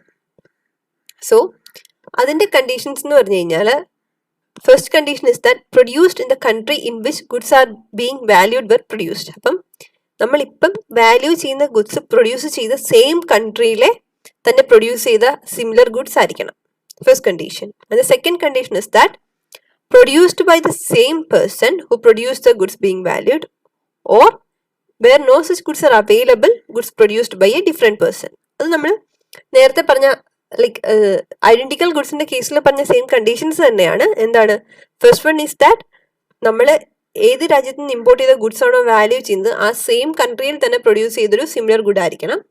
ഈ സെയിം മാനുഫാക്ചർ തന്നെ പ്രൊഡ്യൂസ് ചെയ്ത ഗുഡ്സ് കിട്ടുമെങ്കിൽ അതെടുക്കുക. In case it's not available, then we can go for other manufacturers produced in the same country. Okay, അതാണ് transaction value in case of similar goods. So first one was identical goods, same goods ആണ്. അപ്പം ഇവിടെ വരുന്നത് similar goods ആണ്. ഇതാണ് ഇത് തമ്മിലുള്ള difference. Okay, and next we can go to rule 6. Rule 6, determination of value. If value of imported goods cannot be determined under the provisions of Rule 3, 4 and 5, then the value shall be determined under the provisions of Rule 7, or when the value cannot be determined under that rule, under Rule 8. So, ഇതിനകത്ത് ഇത്രേ പറയുന്നുള്ളൂ. നമ്മളിപ്പോൾ already rule 3, 4, 5 discuss ചെയ്തു. And if you are not able to find out the transaction value as per rule 3, 4 and 5, then we can go for the next two rules, that is Rule 7 and Rule 8. Okay. ഇനി ഒരു not ഉണ്ട്. Based on the request of the importer, if customs officer approves either deductive method or computed method as the case may be adopted. അപ്പം നമ്മളൊരു request, നമുക്ക് മേളിൽ പറഞ്ഞ 3 രീതിയിൽ നമുക്ക് കമ്പ്യൂട്ട് ചെയ്യാൻ പറ്റുന്നില്ലെങ്കിൽ നമുക്ക് എന്ത് ചെയ്യാം, നമുക്ക് കസ്റ്റംസ് ഓഫീസറുടെ അടുത്ത് അപ്രൂവലിന് കൊടുക്കാം. Either through deductive method or computed മെത്തേഡിൽ നമുക്ക് വാല്യൂ ചെയ്യാമെന്ന്. ഓക്കെ, അങ്ങനെയാണെങ്കിൽ നമുക്ക് റൂൾ 7 നോക്കാം. Deductive method or deductive value. Deductive value എങ്ങനെയാണ് നമ്മൾ കമ്പ്യൂട്ട് ചെയ്യുന്നത് എന്നുള്ളത്. The assessable is calculated by reducing the post-importation cost and expenses from the selling price. The selling price of the greatest number of units sold to be taken. Okay, അപ്പം നമ്മുടെ കയ്യിൽ ഇപ്പോൾ ഉള്ളത് നമ്മൾ സെയിൽ ചെയ്യുന്നത്, അതായത് ഇമ്പോർട്ടർ ഇമ്പോർട്ട് ചെയ്ത goods ഇവിടെ ഇന്ത്യയിൽ സെയിൽ ചെയ്യുമല്ലോ, അല്ലെങ്കിൽ ഇമ്പോർട്ടർ സെയിൽ ചെയ്യുന്ന സെയിൽ പ്രൈസ് ആണ് ഇമ്പോർട്ടറുടെ കയ്യിലുള്ളത്. അതിൽ നിന്ന് നമുക്ക് തിരിച്ച് നമ്മുടെ CIF വാല്യൂ കണ്ടുപിടിക്കണം. അതാണ് കേസ്. അപ്പൊ അതിൽ നിന്ന് നമ്മൾ CIF വാല്യൂ എങ്ങനെ കണ്ടുപിടിക്കും? നമ്മുടെ സെല്ലിംഗ് പ്രൈസിൽ നിന്ന് നമ്മൾ എന്ത് ചെയ്യണം, നമ്മുടെ സെല്ലിംഗ് പ്രൈസിൽ നിന്ന് നമുക്ക് വന്ന പോസ്റ്റ് ഇമ്പോർട്ടേഷൻ കോസ്റ്റുകളെല്ലാം നമ്മൾ എന്ത് ചെയ്യണം, ലെസ് ചെയ്യണം. അതായത് പോർട്ട് വരെ വരുന്ന എക്സ്പെൻസുകളല്ല, പോർട്ടിന് പുറത്ത്, അതായത് വൺസ് കസ്റ്റംസ് പോർട്ടിൽ വന്നു കഴിഞ്ഞാൽ അവിടുന്ന് നമ്മൾ നമ്മുടെ ഗോഡൗണിലേക്ക് കൊണ്ടുപോകുന്ന ഫ്രൈറ്റ്, ഇൻഷുറൻസ്, അങ്ങനത്തെ ചാർജ് ഒക്കെ എന്ത് ചെയ്യണം, നമ്മുടെ ഈ സെല്ലിംഗ് പ്രൈസിൽ ഇൻക്ലൂഡഡ് ആയിരിക്കും. അതൊക്കെ നമ്മൾ ഈ സെല്ലിംഗ് പ്രൈസിൽ നിന്ന് കുറയ്ക്കണം. അപ്പം നമുക്ക് കിട്ടുന്ന വാല്യൂവിനെയാണ് നമ്മൾ എന്ത് ചെയ്യേണ്ടത്, അസെസിബിൾ വാല്യൂ ആയിട്ട് എടുക്കേണ്ടത്. So just to reverse work ചെയ്യുക നമ്മൾ, അതാണ് കേസ്. നമ്മുടെ കയ്യിൽ ഫൈനൽ സെല്ലിംഗ് പ്രൈസ്, അത് ഞാനിപ്പോൾ UK എന്നൊരു സാധനം ഇമ്പോർട്ട് ചെയ്തു, എന്നിട്ട് ഞാനത് ഇന്ത്യൻ മാർക്കറ്റിൽ വിറ്റു. സോ ഇന്ത്യൻ മാർക്കറ്റിൽ ഞാൻ സെല്ലിംഗ് പ്രൈസ് ചെയ്യുന്നത് 100 രൂപയ്ക്കാണ്. അപ്പം ആ എമൗണ്ട് ആണ് ഇപ്പം എൻ്റെ കയ്യിലുള്ളത്. അതിൽ നിന്ന് എനിക്ക് എൻ്റെ പോർട്ട് വരെ വരുന്ന കോസ്റ്റ് അല്ലേ CIF, അത് കിട്ടണമെങ്കിൽ എന്ത് ചെയ്യണം, പോർട്ടിൽ വന്നു കഴിഞ്ഞിട്ടുള്ള മൊത്തം കോസ്റ്റും CIF നിന്ന് കുറച്ച് കഴിഞ്ഞാൽ എനിക്ക് എന്ത് കിട്ടും, CIF വാല്യൂ കിട്ടില്ലേ. അത്രേ ഉള്ളൂ. നമ്മൾ റിവേഴ്സ് വർക്ക് ചെയ്ത് CIF വാല്യൂ കമ്പ്യൂട്ട് ചെയ്യുന്നു. അതാണ് എന്ത് റൂൾ 7 പറയുന്നത്. ഓക്കെ, ക്ലിയർ ആയോ? ഓക്കെ, ക്ലിയർ ആണ്. നമുക്കൊരു എക്സാമ്പിൾ നോക്കാം. A limited sells in India for a price list which grants favorable unit prices for purchase made in larger quantities. Sale quantity 1 to 10 units 100 per unit, 11 to 25 95 per unit, over 25 units 90 per unit. Okay. Sales തന്നിട്ടുണ്ട് 5 യൂണിറ്റ്സിന്റെ 10 സെയിൽസും 3 യൂണിറ്റ്സിന്റെ 5 സെയിൽസും ആണ് നടന്നിരിക്കുന്നത്. അപ്പം total 10 into 5 50 plus 5 into 3 15. അപ്പം 50 plus 15 ഇവിടെ എത്ര വന്നു? ഇവിടെ 65 യൂണിറ്റ്സിന്റെ സെയിലാണ് നടന്നിരിക്കുന്നത്. അപ്പം ₹100 പ്രൈസിൽ 65 യൂണിറ്റ്സിന്റെ സെയിൽ നടന്നിട്ടുണ്ട്. ഓക്കെ, ക്ലിയർ ആയില്ല അതെങ്ങനെയാണെന്നുള്ളത്? അതായത് 5 യൂണിറ്റ്സ് വെച്ചുള്ള 10 സെയിൽസ് നടന്നിട്ടുണ്ട്. സോ 5 യൂണിറ്റ്സ് ഇൻറ്റു 10 എന്ന് പറഞ്ഞാൽ 50 യൂണിറ്റ്സ്. അതുപോലെ 3 യൂണിറ്റ്സ് വെച്ചിട്ടുള്ള 5 സെയിലും 3 into 5 15. Therefore 50 plus 15 it comes to 50 plus 65 units. Now second case 95 price വരുന്ന കേസിൽ എത്ര തന്നിട്ടുണ്ട്? 5 ഇൻറ്റു 11 എത്രയാ? 55 യൂണിറ്റ്സ്. 55 യൂണിറ്റ്സ് ആണ് സെയിൽ ചെയ്തിരിക്കുന്നത്. And here 1 into 30, that is 30, and 1 into 50, it's 50. 50 plus 30, 80 units. 90യുടെ കേസിൽ 80 യൂണിറ്റ്സ് സെയിൽ ചെയ്തിട്ടുണ്ട്. ഓക്കെ, അപ്പോൾ ഇവിടെ ഓൾറെഡി നമ്മളൊരു കാര്യം പറഞ്ഞായിരുന്നു. എന്താണ്? Selling price of the greatest number of units sold ആണ് എടുക്കേണ്ടത്. അപ്പോൾ ഡിഡക്റ്റീവ് മെത്തേഡ് നമ്മൾ അപ്രോച്ച് ചെയ്യുമ്പോൾ സെല്ലിംഗ് പ്രൈസ് എടുക്കണമെന്ന് പറഞ്ഞു. പക്ഷേ ഏത് സെല്ലിംഗ് പ്രൈസ്? ഏറ്റവും കൂടുതൽ യൂണിറ്റ്സ് സെയിൽ ആയിട്ടുള്ള സെല്ലിംഗ് പ്രൈസ് ആണ് നമ്മൾ എടുക്കേണ്ടത്. ഓക്കെ, ഇനി ക്വസ്റ്റ്യൻ്റെ balance. Selling price includes the following post shipment expenses. Freight from port to the factory in India 24,000. Insurance cover transit damages from port to factory 6,000. Compute accessible value. Okay, അപ്പം ഇവിടെ നമ്മൾ selling price ആണ് എടുക്കേണ്ടതെന്ന് പറഞ്ഞു.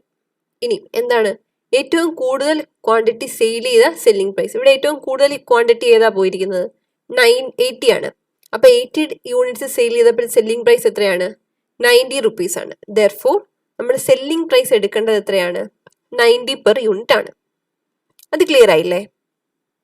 ഇനി നമ്മൾ എത്ര units ആണ് ഹൈസിൽ നിന്ന് ഇമ്പോർട്ട് ചെയ്തിരിക്കുന്നത്? 5000 യൂണിറ്റ്സ്. ഓക്കെ, ഈ 5000 യൂണിറ്റ്സിൽ നമ്മൾ 90 per യൂണിറ്റ് ആണ് selling price. Therefore 5000 into 90 it comes to 4,50,000. Clear ആയോ? അതായത് 5000 യൂണിറ്റ്സ് ആണ് നമ്മൾ കൊണ്ടുവന്നിരിക്കുന്നത്. ആ കൊണ്ടുവന്നിരിക്കുന്ന 5000ൽ 90 per യൂണിറ്റ് ആണ് സെല്ലിംഗ് പ്രൈസ്. അപ്പം നമ്മുടെ സെയിൽ വാല്യൂ എത്ര വരും? 4,50,000 വരും. ഇനി നമുക്ക് as per deductive method compute ചെയ്യണമെങ്കിൽ നമ്മൾ എന്താ പറഞ്ഞത്? ഈ സെല്ലിംഗ് പ്രൈസിൽ നിന്ന് നമ്മൾ എന്ത് കുറയ്ക്കണം? പോസ്റ്റ് ഷിപ്മെന്റ് എക്സ്പെൻസുകൾ കുറയ്ക്കണം. പോസ്റ്റ് ഷിപ്മെന്റ് എക്സ്പെൻസ് എന്ന് പറഞ്ഞാൽ എന്താണ്? നമ്മൾ ഇമ്പോർട്ട് ചെയ്ത് നമ്മുടെ ഇമ്പോർട്ട് പോർട്ടിൽ വന്ന് ക്ലിയറൻസ് കഴിഞ്ഞിട്ട് വരുന്ന എക്സ്പെൻസുകൾ. അപ്പം എന്താണ്? പോർട്ടിൽ നിന്ന് ഫാക്ടറിയിലേക്ക്, അതായത് ഞാൻ ഇമ്പോർട്ട് ചെയ്ത സാധനം കൊച്ചിൻ പോർട്ടിൽ വന്നു, അവിടെ ഞാൻ ക്ലിയറൻസ് ചെയ്തെടുത്തു. അത് കഴിഞ്ഞിട്ട് എൻ്റെ ഫോർ എക്സാമ്പിൾ ട്രിവാൻഡ്രം ഫാക്ടറിയിലേക്ക് ഞാൻ കൊണ്ടുപോവാണ്. അപ്പം എനിക്ക് കൊച്ചി ടു ട്രിവാൻഡ്രം പോകാൻ വരുന്ന ഫ്ലൈറ്റ് ചാർജസ് അതിൻ്റെ പോസ്റ്റ് ഷിപ്മെന്റ് എക്സ്പെൻസ് ആണല്ലോ. അത് എന്ത് ചെയ്യണം? ലെസ് ചെയ്യണം. അപ്പോൾ 24,000 ലെസ് ചെയ്യണം. അതുപോലെ തന്നെ എന്താണ്? ആ പോകുന്നതിന് വേണ്ടി ഞാൻ ഇൻഷുറൻസും എടുത്തിട്ടുണ്ട്. എത്ര? 6,000. അപ്പം 24 plus 6,000 ടോട്ടൽ 30,000 ഇതിൽ നിന്ന് ലെസ് ചെയ്യണം. അപ്പം 4,50,000 ലെസ് 30,000 വരുമ്പോഴേക്കും അത് എത്ര വരും? 4,20,000 വരും. അപ്പോൾ 4,20,000 ആണ് എന്ത്? നമ്മുടെ അസസബിൾ വാല്യൂ. മനസ്സിലായോ? നമ്മൾ ആദ്യം സെയിൽ വാല്യൂ കണ്ടുപിടിച്ചു. അതായത് പോസ്റ്റ് ഷിപ്മെന്റ് എക്സ്പെൻസുകൾ കുറച്ച് റിവേഴ്സ് വർക്ക് ചെയ്തിട്ട് നമ്മൾ എന്ത് ചെയ്തു? അസസബിൾ വാല്യൂ കണ്ടുപിടിച്ചു. ഓക്കെ, അപ്പൊ അത് മനസ്സിലായില്ലേ എങ്ങനെയാണ് നമുക്ക് അസസബിൾ വാല്യൂ കിട്ടിയെന്നുള്ളത്? ഇതാണ് ആസ് പെർ റൂൾ 7 നമ്മൾ കണ്ടുപിടിക്കുന്ന കേസ്. I hope everything is clear for you. Okay, ഇനി rule 8 computed value method. Rule 7ൽ നമുക്ക് വാല്യൂ കമ്പ്യൂട്ട് ചെയ്യാൻ പറ്റുന്നില്ലെങ്കിൽ now we will move on to rule 8 computed value method. Here the value of imported goods shall be based on computed value. Computed value ബേസിസിലായിരിക്കും നമ്മൾ എന്ത് ചെയ്യുന്നത്? ഇവിടെ compute ചെയ്യുന്നത്. അതെങ്ങനെയാണ്? Cost of material and general expenses for imported goods. അതായത് ആ imported goods ഉണ്ടാക്കാനായ കോസ്റ്റും എക്സ്പെൻസുകളും, അതിൻ്റെ കൂടെ എന്ത്? എക്സ്പോർട്ടറുടെ പ്രോഫിറ്റ് നമ്മൾ ആഡ് ചെയ്യുന്നു. And all expenditure as per rules 10. As per rule 10 നമ്മൾ ഓൾറെഡി കണ്ടു എക്സ്പെൻസുകൾ ഏതൊക്കെയാണെന്നുള്ളത്. ഫ്രൈറ്റ്, ഇൻഷുറൻസ്, അങ്ങനത്തെ എക്സ്പെൻസുകളെല്ലാം ആഡ് ചെയ്യുന്നു. അപ്പം നമുക്ക് കിട്ടുന്ന വാല്യൂ ആണ് എന്ത്? Accessible value. സോ നമുക്ക് റൂൾ 8 അനുസരിച്ച് കമ്പ്യൂട്ടഡ് വാല്യൂ അനുസരിച്ച് കമ്പ്യൂട്ട് ചെയ്യാൻ നമ്മൾ എന്ത് ചെയ്യണം? മെറ്റീരിയൽ അല്ലെങ്കിൽ ജനറൽ എക്സ്പെൻസുകൾ അതിൻ്റെ കൂടെ പ്രോഫിറ്റ്, എക്സ്പോർട്ടറുടെ പ്രോഫിറ്റ് ആഡ് ചെയ്യുക, അതിൻ്റെ കൂടെ ബാക്കിയുള്ള റൂൾ 10 അനുസരിച്ചുള്ള എക്സ്പെൻസുകൾ ആഡ് ചെയ്യുക, നമുക്ക് എന്ത് കിട്ടും? അക്സസിബിൾ വാല്യൂ കിട്ടും. ഓക്കെ, ഇത്രേ ഉള്ളൂ റൂൾ 8 കമ്പ്യൂട്ടഡ് മെത്തേഡ് അനുസരിച്ചുള്ള computation. I hope it's clear. ഇതെല്ലാം ഇമ്പോർട്ടിൻ്റെ കേസിലായതുകൊണ്ടാണ് നമ്മൾ എന്ത് ചെയ്യുന്നത്? ഈ അക്സസിബിൾ വാല്യൂ ഇങ്ങനെ ചെയ്യുന്നത്. ബിക്കോസ് ഇമ്പോർട്ടിൻ്റെ കേസിൽ നമ്മൾ എപ്പോഴും CIF വാല്യൂ ആണ് നമ്മുടെ അക്സസിബിൾ വാല്യൂ. അപ്പം എക്സ്പോർട്ടറുടെ അടുത്ത് എക്സ്പോർട്ടറിന് ഇൻകർ ആയ ടോട്ടൽ കോസ്റ്റ് പ്ലസ് എക്സ്പോർട്ടറുടെ പ്രോഫിറ്റ് മാർജിൻ അതുകൂടെ ആഡ് ചെയ്യുമ്പോഴായിരിക്കുമല്ലോ എക്സ്പോർട്ടറുടെ ടോട്ടൽ ഇത് വരുന്നത്, FOB വരുന്നത്. അതിൻ്റെ കൂടെ നമ്മൾ എന്ത് ചെയ്യുക? നമ്മുടെ എക്സ്പെൻഡിച്ചേഴ്സ് എല്ലാം ആഡ് ചെയ്യുക. ആസ് പെർ റൂൾ 10 ഉള്ള എക്സ്പെൻഡിച്ചർ, ഫ്രൈറ്റും ഇൻഷുറൻസ് ഒക്കെ ആഡ് ചെയ്യുക. അപ്പം നമുക്ക് എന്ത് കിട്ടും? അക്സസിബിൾ വാല്യൂ കിട്ടും. Okay, this is rule 8. Now we can move on to rule 9, residual method. Residual method is also called as best judgment method. Okay, നമ്മൾ residual മെത്തേഡിനെ നമ്മൾ എന്ത് പറയും? ബെസ്റ്റ് ജഡ്ജ്മെന്റ് മെത്തേഡ് എന്നും പറയും. This method is applicable when all the aforesaid methods are not applicable. നമ്മൾ ഈ rule 3 തൊട്ട് റൂൾ 8 വരെ പറഞ്ഞു. ഈ പറഞ്ഞ ഒരു മെത്തേഡിൽ നമുക്ക് ട്രാൻസാക്ഷൻ വാല്യൂ കണ്ടുപിടിക്കാൻ പറ്റുന്നില്ലെങ്കിൽ നമുക്ക് യൂസ് ചെയ്യുന്ന ഒരു മെത്തേഡാണ് rule 8 residual method. The value determined under this method cannot exceed normal price when seller or buyer are non-relatives and the price is sold consideration for such sale. അപ്പോൾ ഇവിടെ ഒരു correct computation method ഇല്ല residual മെത്തേഡിൽ. നമ്മളിവിടെ പറയുന്നത് ഈ residual method അനുസരിച്ച് നമ്മൾ കണ്ടുപിടിക്കുന്ന വാല്യൂ നമ്മുടെ നോർമൽ പ്രൈസ്, അതായത് ബയറും സെല്ലറും തമ്മിൽ ഒരു റിലേഷനും ഇല്ല, പ്രൈസ് മാത്രമാണ് സോൾഡ് കൺസിഡറേഷൻ വരുന്നത്. ആ വരുന്ന കേസിലെ വാല്യൂവിനെക്കാട്ടിലും കൂടാൻ പാടില്ല. അത്രേ ഉള്ളൂ. അപ്പോൾ നമ്മൾ റെസിഡ്യൂവൽ വാല്യൂ അനുസരിച്ച്, റെസിഡ്യൂവൽ മെത്തേഡ് അനുസരിച്ച് നമ്മൾ കണ്ടുപിടിക്കുന്ന വാല്യൂ നമ്മുടെ ബെസ്റ്റ് ജഡ്ജ്മെന്റ് ആണ്. ജഡ്ജ്മെന്റ് അനുസരിച്ച് നമ്മൾ കണ്ടുപിടിക്കുന്ന വാല്യൂ ആണ്. ആൻഡ് ആ വാല്യൂ ഒരിക്കലും എന്താവാൻ പാടില്ല? ഒരു നോൺ റിലേറ്റീവ് ട്രാൻസാക്ഷനകത്ത് സോൾഡ് പ്രൈസ് കൺസിഡറേഷൻ ആയിട്ടുള്ള ട്രാൻസാക്ഷനകത്ത് വരുന്ന വാല്യൂവിനെക്കാട്ടിലും എക്സീഡ് ചെയ്യാൻ പാടില്ല. ഓക്കെ, ഇനി റൂൾ 10 കോസ്റ്റ് ഓഫ് സർവീസസ്. നമ്മൾ already rule 10 as per rule 10 എന്ന് നമ്മൾ കുറച്ച് സ്ഥലത്ത് കണ്ടു. എന്താണ് റൂൾ 10? ഈ റൂൾ 10 അനുസരിച്ച് കോസ്റ്റ് ഓഫ് ട്രാൻസ്പോർട്ടേഷനും ഇൻഷുറൻസും ആണ് നമ്മൾ കണ്ടുപിടിക്കുന്നത്. ഓക്കെ, ഇത് വേറൊന്നുമല്ല. നമുക്ക് ഈ കേസിൽ കോസ്റ്റ് ഓഫ് സർവീസ് നമുക്ക് കണ്ടുപിടിക്കാൻ വേണ്ടി നമ്മൾ നോർമൽ രീതിയിൽ നമ്മൾ പറയാറുണ്ട് 1.125% ഓഫ് FOB എന്ന്, അല്ലെങ്കിൽ 20% ഓഫ് FOB എന്ന്. ഇൻ കേസ് നമുക്ക് FOB വാല്യൂ ഇല്ല, നമ്മുടെ കയ്യിൽ ഫൈനൽ CIF വാല്യൂ മാത്രം ഉള്ളെങ്കിൽ നമ്മൾ എങ്ങനെ ഈ സർവീസസിന്റെ കോസ്റ്റ് കണ്ടുപിടിക്കും എന്നുള്ളതാണ് ഇവിടെ നമ്മൾ ഡിസ്കസ് ചെയ്യുന്നത്. സോ ഇവിടെ നമ്മൾ കണ്ടുപിടിക്കുന്നത്, കോസ്റ്റ് ഓഫ് സർവീസ് കണ്ടുപിടിക്കുന്നത് നമ്മുടെ CIF വാല്യൂ ബേസ് ചെയ്തായിരിക്കും നമ്മൾ എന്ത് ചെയ്യുന്നത്? കോസ്റ്റ് കണ്ടുപിടിക്കുന്നത്. റിവേഴ്സ് ആയിരിക്കും നമ്മൾ ചെയ്യുന്നത്. അപ്പം ട്രാൻസ്പോർട്ടേഷൻ, ഫ്രൈറ്റ്, അത് അൺനോൺ ആണ്, ഫ്രൈറ്റ് അറിയത്തില്ല. ഫ്രൈറ്റ് അറിയാമെങ്കിൽ കുഴപ്പമില്ല. ഫ്രൈറ്റ് അറിയത്തില്ലാത്ത കേസിൽ നമ്മൾ എന്ത് ചെയ്യുന്നത് വെച്ച് കഴിഞ്ഞാൽ എന്താ ചെയ്യുക? CIF value into 20 divided by 120 ആണ് നമ്മൾ എന്ത് ചെയ്യുന്നത്? വാല്യൂ ആയിട്ട് എടുക്കുന്നത്. ഓക്കെ, അപ്പം ബിക്കോസ് നമ്മുടെ CIF വാല്യൂവിന് ഓൾറെഡി എന്തുണ്ട്? നമ്മുടെ കോസ്റ്റ് ഓഫ് ട്രാൻസ്പോർട്ടേഷൻ ഉണ്ട്. അതുകൊണ്ട് നമ്മൾ എന്ത് ചെയ്യും? ഈ CIF വാല്യൂവിനെ 120 ആയിട്ട് എടുത്തിട്ട് അതിന്റെ 20% ആണ് നമ്മൾ എന്ത് ചെയ്യുന്നത്? നമ്മുടെ കോസ്റ്റ് ഓഫ് ട്രാൻസ്പോർട്ടേഷൻ ആയിട്ട് എടുക്കുന്നത്. ഇവിടെ പ്രത്യേകം ശ്രദ്ധിക്കേണ്ടത്, നമുക്ക് ഫ്രൈറ്റ് അൺനോൺ ആണെങ്കിൽ ഉള്ള കേസാണിത്.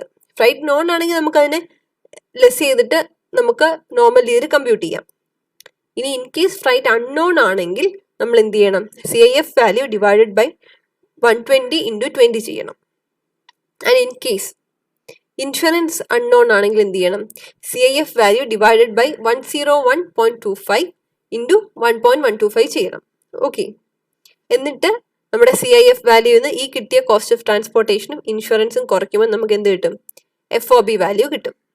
നമ്മൾ നോർമൽ ചെയ്തതിന് ജസ്റ്റ് റിവേഴ്സ് ആയിട്ട് നമ്മൾ ചെയ്യുന്നതാണ് എന്ത്? കോസ്റ്റ് ഓഫ് സർവീസ് എന്ന് പറയുന്നത്. ഓക്കെ, ക്ലിയർ ആയോ? I hope everything is clear for you. Now we can move on to Rule 11. Rule 11, declaration by the importer. As per this rule, the importer shall declare value and furnish all documents or information called by proper officer for the purpose of valuation.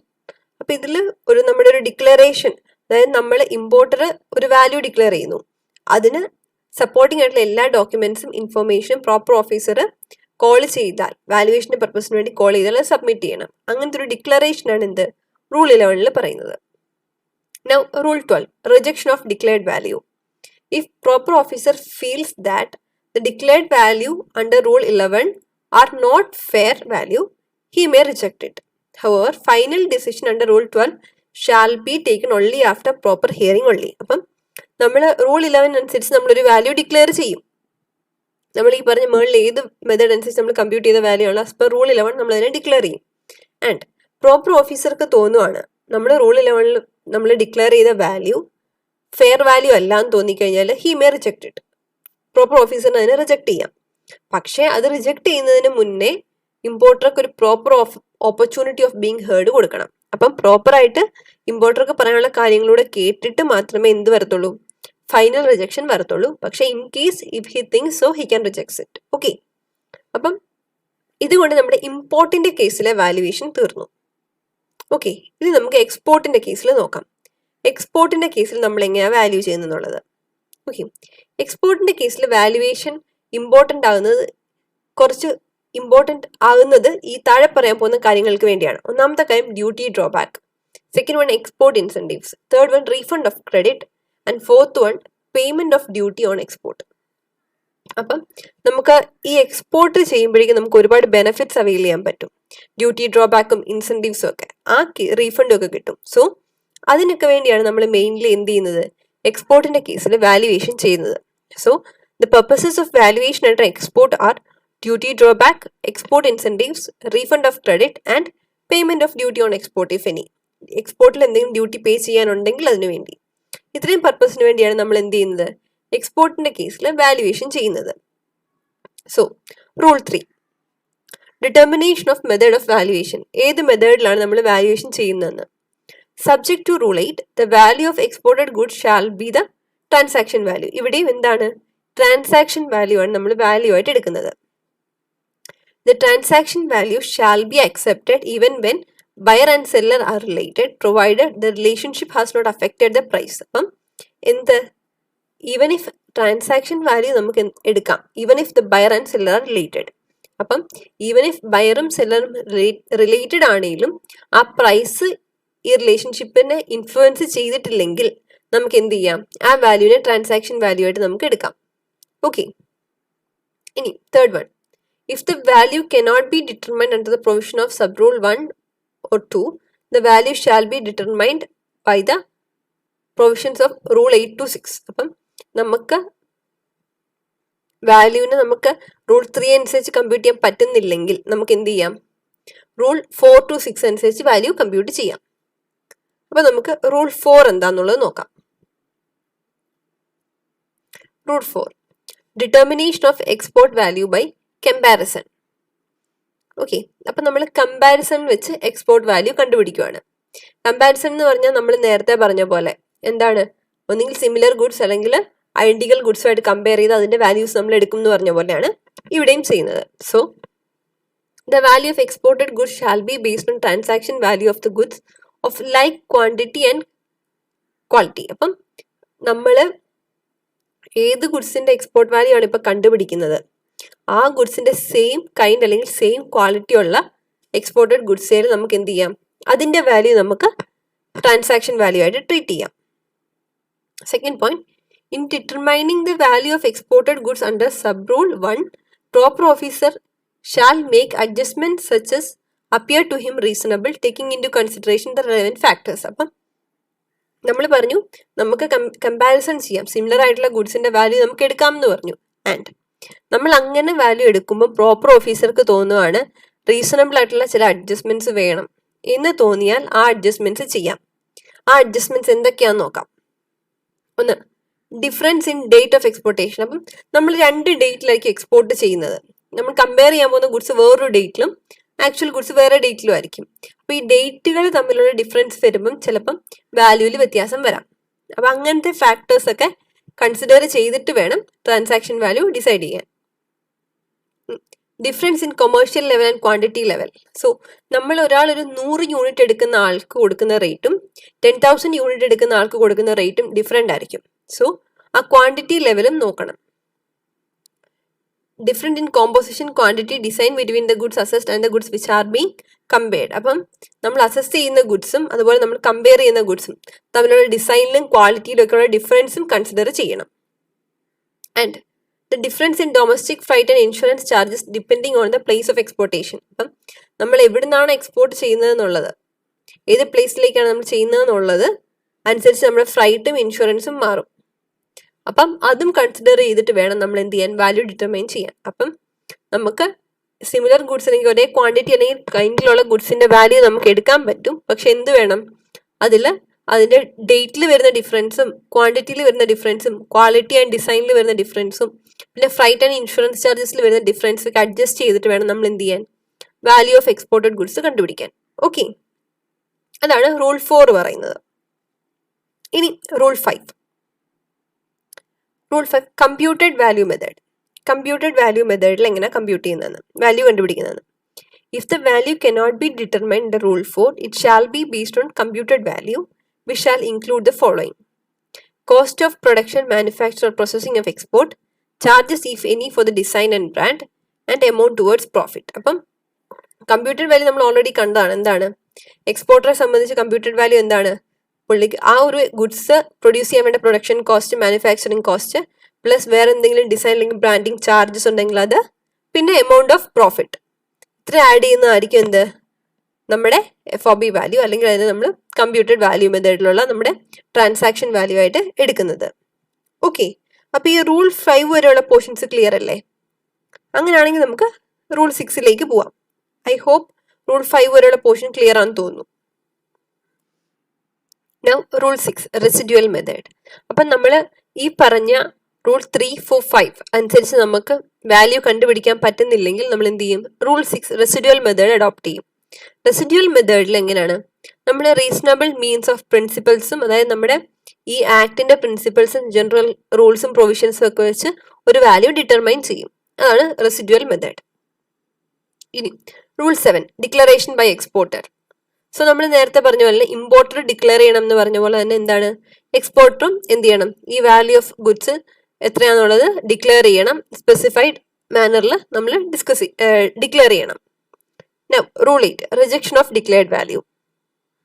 When the proper officer has reason to doubt the truth or accuracy of the value declared, he may ask for the exporter of such goods to furnish further information, including documents or other evidences. After receiving such further information, if the officer still has reasonable doubt about the truth or accuracy of the value so declared, the transaction value shall be deemed to have not been determined as per sub rule. Okay, അപ്പം നമ്മൾ value declare ചെയ്തു. Value declare ചെയ്തിട്ട് ആ വാല്യൂവിൽ നമ്മുടെ proper ഓഫീസറിന് ഒരു doubt തോന്നുവാണ്.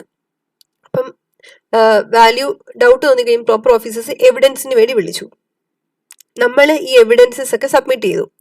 Evidence submit ചെയ്തിട്ടും proper ഓഫീസറിന് തോന്നുവാണ്, റീസണബിൾ ഡൗട്ട് തോന്നുവാണെങ്കിൽ എന്ത് ചെയ്യാം, he may reject it. He may deem that it is not computer as per proper method എന്ന് പറഞ്ഞ് ആ പ്രോപ്പർ ഓഫീസറിന് അതിനെ റിജക്ട് ചെയ്യാം. ഇനി at the request of an exporter, the proper officer shall intimate the exporter in writing the grounds for doubting the truth and accuracy of the value declared in relation to the exported goods by such exporter, and provide a reasonable opportunity of being heard before taking a final decision. അപ്പം proper ഓഫീസറിന് അങ്ങനെ തോന്നുവാണെങ്കിൽ അതിനെ reject ചെയ്യാം. പക്ഷെ ഈ exporter ഒരു request വെച്ചാൽ proper officer എന്ത് ചെയ്യണം, ആ വാല്യൂവിന്റെ ട്രൂത്ത് ആൻഡ് അക്യുറസി ഡൗട്ട് ചെയ്യാനുള്ള റീസൺസ് എക്സ്പോർട്ടർക്ക് ഇൻ റൈറ്റിംഗ് ഇൻറ്റിമേറ്റ് ചെയ്യണം. ഓക്കെ, അങ്ങനെ ഇൻറ്റിമേറ്റ് ചെയ്ത് കഴിഞ്ഞാൽ ഈ എക്സ്പോർട്ടർക്ക് ഒരു reasonable opportunity of being heard കൊടുക്കണം. ഫൈനൽ ഡിസിഷൻ എടുക്കുന്നതിന് മുന്നേ പ്രോപ്പർ ഓഫീസർക്ക് അതിനെപ്പറ്റി പറയാനുള്ള ഒരു ചാൻസ് കൂടെ കൊടുത്തിട്ട് മാത്രമേ എന്ത് ചെയ്യാൻ പറ്റത്തുള്ളൂ, ഫൈനൽ റിജക്ഷൻ ഡിസിഷൻ എടുക്കാൻ പറ്റത്തുള്ളൂ. Okay, so now we are moving on to the last topic in this session, that is refund of export duty. നമ്മൾ അടച്ച എക്സ്പോർട്ട് ഡ്യൂട്ടി നമുക്ക് റീഫണ്ട് ക്ലെയിം ചെയ്യാൻ പറ്റുന്ന സിറ്റുവേഷൻസ് ഏതൊക്കെയാണെന്നുള്ളത്. Okay, so refund of export duty is permissible if the following circumstances subject to the satisfaction of certain conditions. അപ്പം certain conditions satisfy ചെയ്താൽ നമുക്ക് എന്ത് ചെയ്യാൻ പറ്റും? Refund of export duty claim ചെയ്യാൻ പറ്റും. റീഫണ്ട് ഓൾറെഡി നമ്മൾ അടച്ച എക്സ്പോർട്ട് ഡ്യൂട്ടി നമുക്ക് തിരിച്ച് ക്ലെയിം ആയിട്ട് എടുക്കാൻ പറ്റും. certain conditions പക്ഷേ സാറ്റിസ്ഫൈ ചെയ്യണം. The first one is that goods are imported within 1 year, re-imported within 1 year from the date of export. അപ്പോൾ നമ്മളൊരു ഗുഡ്സ് എക്സ്പോർട്ട് ചെയ്തു, ഇവിടുന്ന് യു എസിന് എക്സ്പോർട്ട് ചെയ്തു. ഒരു എക്സ്പോർട്ട് ചെയ്ത് 1 ഇയറിനുള്ളിൽ ആ ഗുഡ്സ് റിട്ടേൺ വന്നു, നമ്മുടെ സെയിൽസ് റിട്ടേൺ പോലെ റിട്ടേൺ വന്നു. അപ്പം ആ റീഇമ്പോർട്ടഡ് ആയി, അപ്പം 1 ഇയറിനുള്ളിൽ അത് റീഇമ്പോർട്ട് ആയി കഴിഞ്ഞാൽ നമുക്ക് എന്ത് ചെയ്യാം? എക്സ്പോർട്ട് ഡ്യൂട്ടി റീഫണ്ട് ക്ലെയിം ചെയ്യാം. ഓക്കെ, അപ്പം the goods are reimported within 1 year from the year of exportation. നമ്മൾ എക്സ്പോർട്ട് ചെയ്ത് 1 ഇയറിനുള്ളിൽ ആ ഗുഡ്സ് റീഇമ്പോർട്ട് ആയി കഴിഞ്ഞാൽ നമുക്ക് എന്ത് ചെയ്യാം? Refund of export duty claim ചെയ്യാം. ഇനി these goods are not for resale. ആ ഗുഡ്സ് നമ്മൾ റീസെയിലിന് വേണ്ടി ആയിരിക്കരുത് ഇമ്പോർട്ട് ചെയ്യുന്നത്. റീഇമ്പോർട്ട് ചെയ്യുന്നത് റീസെയിലിന് വേണ്ടി അല്ലെങ്കിൽ നമുക്ക് എന്ത് ചെയ്യാൻ പറ്റത്തുള്ളൂ? റീഫണ്ട് ക്ലെയിം ചെയ്യാൻ പറ്റത്തുള്ളൂ. And the refund claim is lodge 6 months from the date of clearance by customs officer for reimportation. അപ്പം നമ്മൾ റീഇമ്പോർട്ട് വന്നു കഴിഞ്ഞ് നമ്മൾ അതിനെ കസ്റ്റംസ് ക്ലിയറൻസ് ചെയ്തെടുത്തു. ആ കസ്റ്റംസ് ക്ലിയറൻസ് ചെയ്ത് 6 monthsനുള്ളിൽ നമ്മൾ റീഫണ്ട് ക്ലെയിം ലോഡ്ജ് ചെയ്താൽ മാത്രമേ നമുക്ക് എന്ത് ചെയ്യാൻ പറ്റത്തുള്ളൂ? റീഫണ്ട് ക്ലെയിം ചെയ്യാൻ പറ്റത്തുള്ളൂ. സോ എക്സ്പോർട്ട് ഡ്യൂട്ടി നമുക്ക് റീഫണ്ട് ക്ലെയിം ചെയ്യാം, പക്ഷേ the following conditions must be satisfied. First one is that the exported goods must be re-imported within 1 year from the date of export. The goods must not be for resale, and the refund claim must be lodged within a period of 6 months from the date of clearance by customs officer for re-import. Re-import വന്നു കഴിഞ്ഞ് clearance ചെയ്ത് 6 monthsനുള്ളിൽ നമ്മൾ എന്ത് ചെയ്യണം? Refund claim launch ചെയ്യണം. Okay, so this is all about our session. ഈ സെഷനിൽ പറഞ്ഞ എല്ലാ കാര്യങ്ങളും എല്ലാവർക്കും ക്ലിയർ ആയി എന്ന് വിചാരിക്കുന്നു. So I will continue the topics in the next session. Thank you so much.